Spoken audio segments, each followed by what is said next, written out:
এতিয়া মাতৰ পাৱাৰ চাব এটা বিহু গাই শুনাও শুনা ধুহুতং খেলুতে মধু মুলান দৈ মালিনী কচুতং খেলুতে মধু মুলান দৈ মালিনী এইটো গানটো ক'ত শুনিলি ক'ত শুনিলো মানে এইটো দেখোন এবাৰ হিট গান আপুনি শুনা নাই মানে লগত ৰাখিছো বহাগী ঠিক আছে আপুনি বিহু ইমান ভাল পায় নে মই নহয় অসমৰ প্ৰত্যেকজন মানুহে এয়া বিহু ভাল পায় কিয় জানো কাৰণ এয়া নিভাজ বিহু মাটিৰ গুণ থকা বিহু এয়া শুনিলে বুকু হাত পৰি যায় এয়াহে আচল বিহু যে গাইছে কোনে গম পোৱা নে কোনে এইটো মানৱ ফুকন বিহু গলে ধেমালি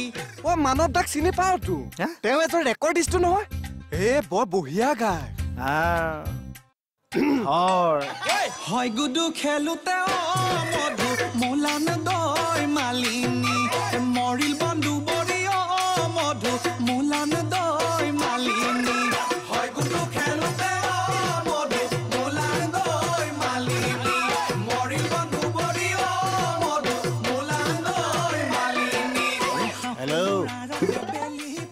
হেল্ল' কোনে তই হেল্ল' বুলি কৈছ নে মই কিয় হেল্ল' বুলি কম মই মাতিছো থানাত এনেকৈ অযথা কথা পাতি সময় নষ্ট কৰে নহয় আপুনি ডাইৰেক্ট পুলিচৰ ওপৰত অভিযোগ আনিলে যে কোন আপুনি সাধাৰণ মানুহ কমন মেন দা আপোনাৰ ডায়লগৰ কিন্তু ষ্টাইলটো মজা লাগিছে দেই সাধাৰণ মানুহ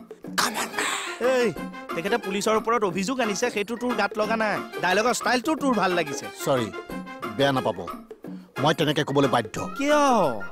আমিনো পুলিচে আপোনাৰ কি পানী খোৱা পুখুৰীত বিহ ঢালিলো কি অপকাৰ কৰিলো অপকাৰ কৰা নাই কিন্তু দায়িত্ব ঠিকমতে পালন কৰা আৰে বাৰে বাৰে আপুনি পুলিচলৈ অভিযোগ আনিছে যে কোননো এনে আপুনি কওকচোন কৈছোৱে নহয় সাধাৰণ মানুহ কমন মেন নিমৰক্ষা এতিয়া কেনে ফাটিছে না অলপ ফাটিছে ছাৰ এতিয়া থানাত যাবি নে এইটো ঘৰতে যাবি থানা নাযাওঁ ছাৰ মই ঘৰলৈ যাম নাই তোমাৰখন এইটো থানাতে যাব লাগিব প্লিজ ছাৰ মই আৰু এনেকুৱা পিকনিক প্লেচত এনেকুৱা কাম কেতিয়াও নকৰোঁ ছাৰ কাণত ধৰিছোঁ সঁচাই কৈছাতো মা কচম নিজে ভুল কৰিবি আৰু মায়াকৰ কচম খাবি চেণ্টি তাক পাৰ্টিত থৈ আজা ঐ তোমাৰখন লগৰকে চিনি পাবি নে নাপাবি পাম ছাৰ পাম মই অকলে যাব পাৰিম নালাগে উঠ ঐ চেণ্টি হয় তাক নিজৰ গ্ৰুপত থৈ আহ আৰু এনেকুৱা খাই কোনোবা যদি মাতলামি কৰিছে তাক গলত ধৰি আনিবি হ'বতো ঐ আহিবি যা চালাক খাই লৈ মাতলামি কৰিবি আমাক দিগদাৰ দিবি ইয়াৰ কাৰণে অসমখন চাফা হৈ থকা নাই ছাৰ চাওকচোন কথা নাই বতৰা নাই আমাক বদনাম দিছে কিয় নেজানো মানুহজনৰ নাম কি নেজানো ঘৰ ক'ত নাজানো তেখেতৰ কমপ্লেইনটো কি নেজানো আপুনি জানে কি নেজানো চলক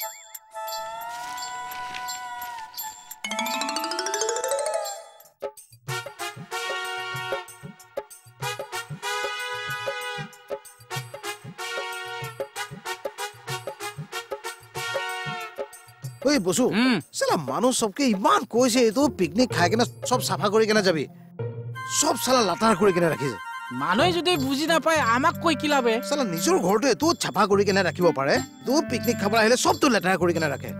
তাকেতো কৈছোঁ আমি যিমান হাজাৰ নিয়ম কৰক যদি মানুহ নিজে সচেতন নহয় এই কৈ লাভ নাই বুজিছা কাম কৰ বল হৈছে বল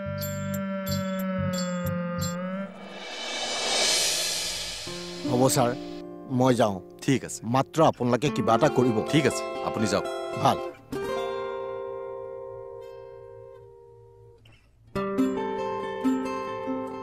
ছাৰ